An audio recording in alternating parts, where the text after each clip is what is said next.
Hello friends, welcome to the UPSC analyser. आज हम 11 जुलाई का इंडियन एक्सप्रेस डिस्कस करेंगे। यहाँ पर फर्स्ट न्यूज़ है, early warning declining R number starts to inch up, dip in COVID cases slows down. तो जो आर नंबर होता है, जो कि बेसिकली ये बताता है कि स्पीड ऑफ स्प्रेड कितनी रहने वाली है, वो बढ़कर 0.88 हो गया है, जबकि इससे पहले वो 0.78 था।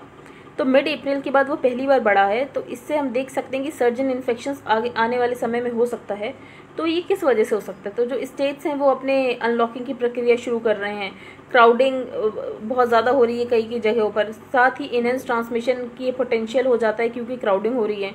Are value early warning signals होते हैं कि सर्ज ऑफ इन्फेक्शन हमें देखने को मिल सकता है। सेकेंड वेव अबेट हो रही है, लेकिन उसके बाद भी आर जो है वो ये इंडिकेटर होता है कि कोविड-19 किस स्पेस से फैल रहा है। तो ये इंक्रीज हुआ first time since the middle of April. यहाँ पर हम सेकंड न्यूज़ पर आते हैं। 400 years later Georgia saint queen returns home from Goa church. तो सफाविद ईरान जो था, उन्होंने जॉर्जिया की जो क्वीन थी केतेवन, तो उनको बोला था कि आप अपना रिलीजन चेंज कर लो, आप क्रिश्चियन से इस्लाम में कन्वर्ट हो जाओ। तो वो इस्लाम में कन्वर्ट नहीं हुई थी, तो इस कारण उन्हें मार दिया गया था।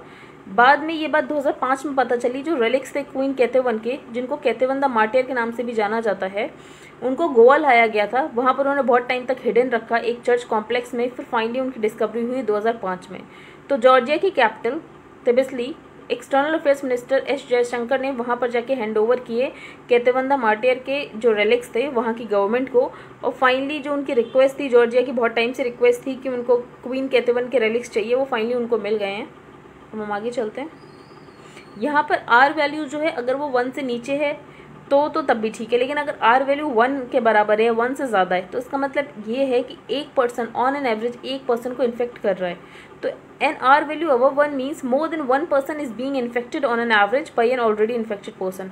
तो कुछ क्रूशियल स्टेट्स में आर की वैल्यू 1 से ज़्यादा भी है, जैसे कि केरला में 1.1 है, महाराष्ट्र में लगभग 1 है। तो केसेस बढ़ते हुए देखे जा सकते हैं आने वाले समय में। ये हम आगे चलते हैं। Scrap ₹3412 crore AMC for low floor buses says LG committee. तो ये इंपॉर्टेंट न्यूज़ है नहीं, लेकिन न्यूज़पेपर में आज ज़्यादातर इंपॉर्टेंट कुछ होता नहीं है संडे के न्यूज़पेपर में, तो जो भी हम ये देख लेते हैं। तो इसमें एएमसी कॉन्ट्रैक्ट मिला था। तो इसमें बीजेपी का ये कहना था कि दिल्ली गवर्नमेंट ने फेवरेटिज्म किया है और 2 कंपनीज़ को ही ऐसे फेवरेटिज्म के तहत उन्हीं को कॉन्ट्रैक्ट मिला है, जिसके कारण कार्टेलाइजेशन हुआ है। तो a 3-member committee constituted by LG Anil Baijal has recommended that a ₹3412 crore 12-year annual maintenance contract for the proposed 1000-floor AC buses awarded by the Delhi Transport Corporation उसको scrap कर देना चाहिए, क्योंकि इसमें procedural lapses और cartelisation है। अब इस जो रिपोर्ट है उसमें 2 कंपोनेंट्स हैं, लेकिन दोनों जो आप और बीजेपी हैं वो दोनों अपने अपने अकॉर्डिंग जो कंपोनेंट उनके फेवर में जा रहा है उस पर फोकस कर रही हैं। जैसे कि तो आप focused on the reports observation on the purchase tender. ठीक है, परचेज टेंडर में कोई ऐसी वो नहीं देखी प्रोसीजरल लैप्सेस, तो आप उस बात पे फोकस कर रही है। और बीजेपी फोकस कर रही है एएमसी की एनुअल मेंटेनेंस कॉन्ट्रैक्ट 2 ही कंपनी को देने की बात की गई। तो while the AAP led Delhi government asserted that the report expose the lies of the BJP, senior BJP leader Vijender Gupta said the findings established that the entire deal जो थी वो फेवर करने के लिए थी 2 कंपनीज को। तो after finding the AMC process and contract faulty, अब बीजेपी ये कह रही है कि उस कंपोनेंट को ये लोग नहीं देख रहे हैं जो गलत है, और जबकि आप उस कंपोनेंट को देख लीजिए जो कि सही है। तो इनके बीच की जो भी बातें जब कुछ क्लियर हो जाएगा तो देख लेंगे, वरना ये हमारे लिए खास कुछ इंपॉर्टेंट नहीं है। हम आगे चलते हैं। यहाँ पर है Assam to get new department to protect indigenous faith and culture. अब असम एक नया डिपार्टमेंट बनाने वाला है जो वहाँ के ट्राइब्स है और इंडिजीनियस कम्युनिटीज़ असम की, उनको उनके फेथ, कल्चर और ट्रेडिशन को प्रोटेक्ट और प्रिजर्व करने के लिए। तो Assam cabinet on Saturday announce the creation of an independent department to protect and preserve the faith, culture and tradition of tribes and indigenous communities. जो ट्राइब्स और कम्युनिटीज़ हैं उनका अपने सेट ऑफ बिलीव्स होता है, कस्टम्स होता है, प्रैक्टिसेस होता है, तो उनको प्रोटेक्ट और प्रिजर्व करने के लिए एक department of indigenous faith and culture बनाया गया है, ताकि इन सारी प्रैक्टिसेस को प्रिजर्व किया जा सके। He said while department heads can green signal projects in a scheme worth ₹2 crore and below।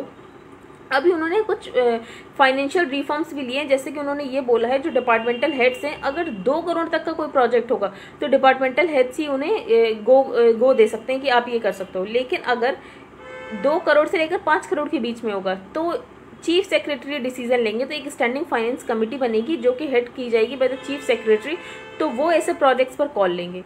Apart from that, दो बिटवीन ₹5 करोड़ टू 100 करोड़, तो जो 5 करोड़ से लेकर 100 करोड़ के बीच में होंगे तो उसके लिए एक स्पेशल स्टैंडिंग फाइनेंस कमेटी बनाई जाएगी जो कि फाइनेंस मिनिस्टर हेड करेंगे। अगर 100 करोड़ से भी ज़्यादा होगा तो उसके लिए गो हेड देने के लिए कैबिनेट की जरूरत पड़ेगी। तो इन्होंने कुछ फाइनेंशियल रिफॉर्म्स लिए हैं अपने लेवल पर। अब हम आगे चलते हैं। यहाँ पर आप देख सकते हैं कोई इंपॉर्टेंट न्यूज़ नहीं है। WHO को वैक्सीन को इमरजेंसी यूसेज दे सकता है, तो अभी उन्होंने नहीं दिए। त्रिपुरा के वैक्सीनेशन फिगर्स इनएक्यूरेट, हाईकोर्ट का ऐसा कहना है। तो ये सारी बातें आगे चलते हैं। यहाँ पर हम देखेंगे the ghost takes form and shape. ये आर्टिकल बहुत ही नेगेटिव टोन में, पर फिर भी हम देख लेते हैं। यहाँ पर ऑथर ने बोला एक वर्ड है सेंग फ्रॉइड, ये फ्रेंच वर्ड है। इसका मतलब ये होता है the ability to stay calm in difficult circumstances, मतलब कितनी भी कठिन परिस्थितियाँ उसमें भी काम रहना। तो ऑथर ने ये बोला कि इंडियंस ने जो फ्रेंच वर्ड है सेंग फ्रॉइड उसे भी बीट कर दिया है, क्योंकि किसी भी कंट्री में इतना इंडिफरेंस नहीं देखा जा सकता। इतने सारे लोग, मिलियंस जो माइग्रेशन हुआ, जो माइग्रेंट्स थे वो अपने फुट पर गए, ना कि उनके पास मनी थी, ना कि फूड था, ना ही दवाइयाँ थी, उसके बाद भी वो अपने गांव तक चल चल कर गए। In no other country with the sight of ambulances with very sick patients lined up outside hospitals. तो किसी भी कंट्री में इतनी ज़्यादा एम्बुलेंसेज लगी हॉस्पिटल के बाहर, उस कंट्री के लोग टॉलरेट नहीं कर सकते। कोई भी कंट्री जहाँ पर 4 लाख से ज़्यादा लोग कोविड की वजह से मर गए हों, उसके बाद वो पब्लिक एंगर न दिखाएं, तो ये किसी भी कंट्री में पॉसिबल नहीं है। तो बेसिकली ऑथर के अकॉर्डिंग जो इंडिया है उन्होंने सेंग फ्रॉइड में फ्रेंच के लोगों को भी पीछे छोड़ दिया। अब ऑथर ने बोला है फाइनली मिनिस्टर ऑफ लेबर ने रिजाइन कर दिया, मिनिस्टर ऑफ हेल्थ ने रिजाइन कर दिया, मिनिस्टर ऑफ एजुकेशन ने रिजाइन कर दिया, लेकिन उसके बाद भी किसी ने भी रिस्पॉन्सिबिलिटी ओन नहीं की है। तो no one has linked the voluntary resignations to the oppressive burdens their administration placed on the people during 2020 and 2021। तो किसी ने वॉलंटरी रेजिग्नेशन नहीं दिया है। देयरफॉर अब मीडिया पार्ट ने ये बोला है, ये फ्रेंच की इन्वेस्टिगेटिंग जर्नल है, कि जो रफाल डील हुई थी उसमें कुछ करप्शन और फेवरेटिज्म हुआ था, जिसके कारण उस डील को प्रूव करेंगे, वहाँ के फ्रेंच में प्रूव की जाएगी। Following up on its report of April 2021 on the Rafale aircraft deal, I doubt if anyone in the ministry of defence even raised his और हर आईब्रोज। तो ऑथर ने बोला है फिर यहाँ पे जो रफाल डील हुई वहाँ पर मीडिया पार्ट ने इसमें प्रोब भी शुरू कर दी, लेकिन इंडिया में हम देख रहे हैं जो न्यू दिल्ली, उसमें ऐसा कुछ भी हमें देखने को नहीं मिल रहा है कि इसके अगेंस्ट कुछ स्टेटमेंट दियो, कुछ भी नहीं है। फिर ऑथर ने यहाँ पर बोला है कि पीसेस फॉल इन प्लेस। तो ऑथर ने बोला कि डील कैसे हुई थी डसॉल्ट से। तो in 2012 in a public tender Dassault was chosen to supply 126 Rafale aircraft to the Indian air force. तो ये फ्रांस की कंपनी है डसॉल्ट, तो उसको बोला गया कि आपको 126 रफाल एयरक्राफ्ट इंडियन एयरफोर्स को देने हैं, out of which 18 were to be in a fly away condition and 108 to be assembled in India. जिसमें से जो 18 होंगे वो फ्लाई अवे कंडीशन में होंगे, मतलब पूरी तरीके से बनकर आएंगे, और जो 108 होंगे उनको इंडिया में ही असेंबल किया जाएगा। On March 25, the CEO of Dassault Aviation announced in the press conference of the IAF chairman and the IAF chief and the chairman Hindustan aeronauticals limited, जो कॉन्ट्रैक्ट है डसॉल्ट और HAL का for manufacturing of the aircraft in India, वो अब जल्दी sign होने वाला है। ठीक है, तो फिर मार्च 26 को डसॉल्ट ने MOU साइन कर लिया एक प्राइवेट इंडियन कंपनी के साथ for a possible joint venture.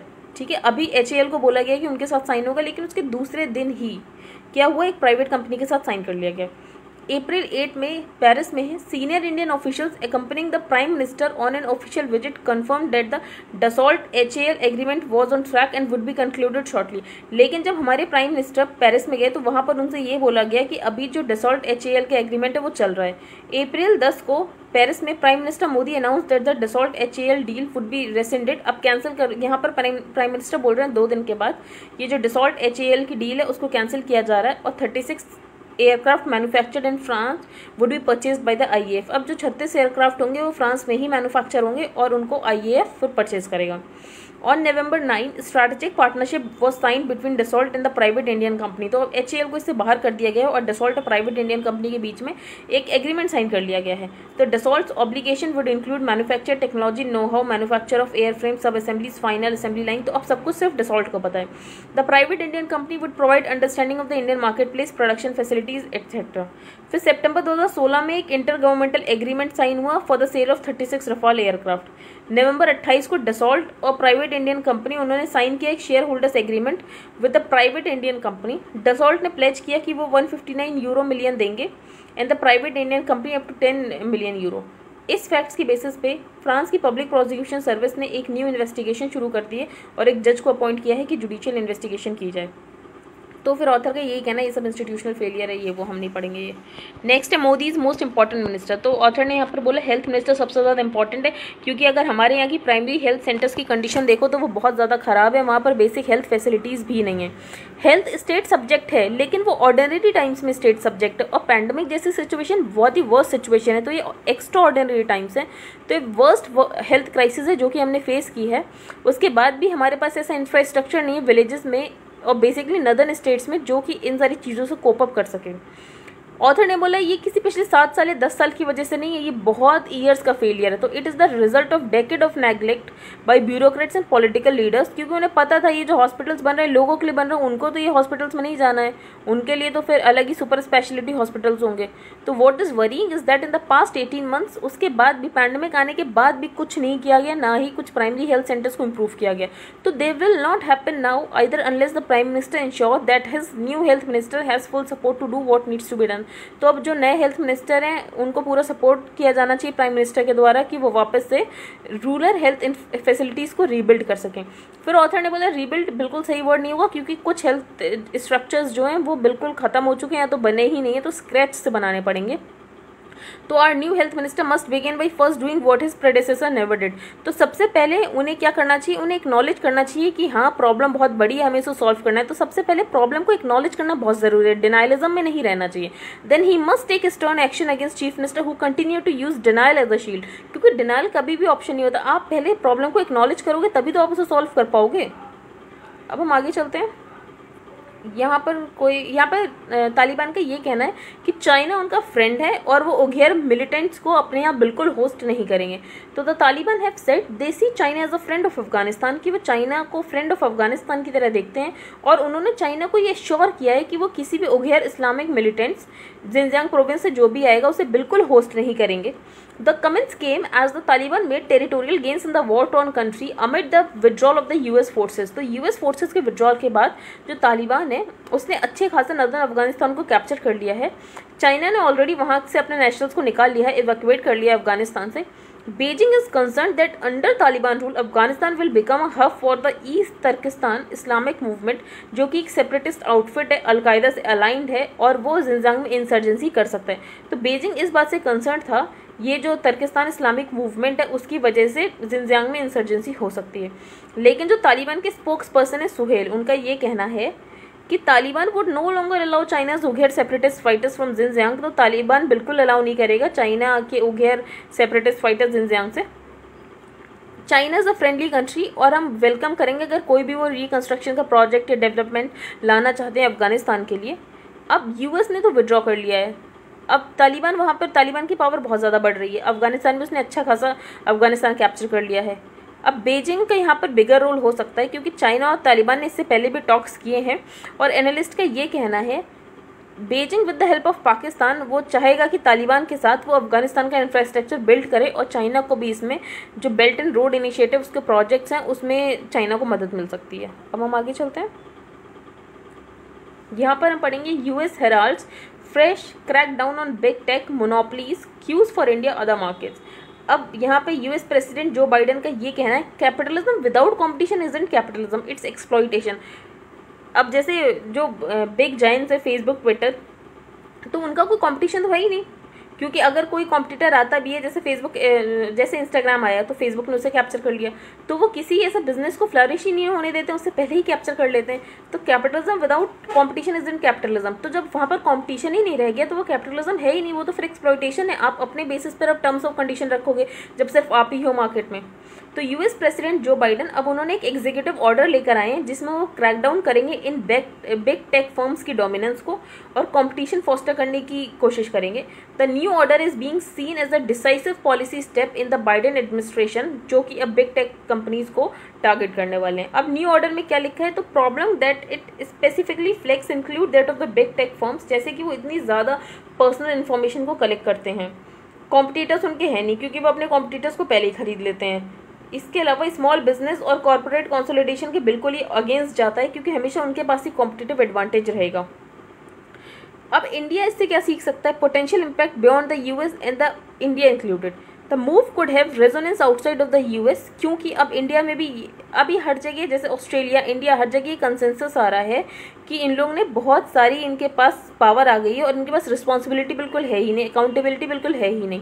तो in India there have been a number of antitrust cases. तो इंडिया में तो वैसे भी बहुत सारे एंटी ट्रस्ट केसेस चल रहे हैं अगेंस्ट बिग टेक कंपनीज जैसे कि अमेजॉन, गूगल, और इसे प्रोब भी किया जा रहा है कंपटीशन कमीशन ऑफ इंडिया के द्वारा। कंपटीशन कमीशन ऑफ इंडिया ने गूगल पर 136 करोड़ का फाइन भी लगाया था सर्च बाइस पर, लेकिन उसके बाद एनसीएलटी ने बाद में ये फाइन कैंसिल कर दिया था। Specific anti trust cases not with standing, new Delhi अब एक आईटी इंटरमीडिएरी रूल्स भी लेकर आया था ताकि ज़्यादा कंप्लाइंट बना सके इन बिग टेक कंपनीज को जैसे कि फ्लिपकार्ट, अमेजॉन को।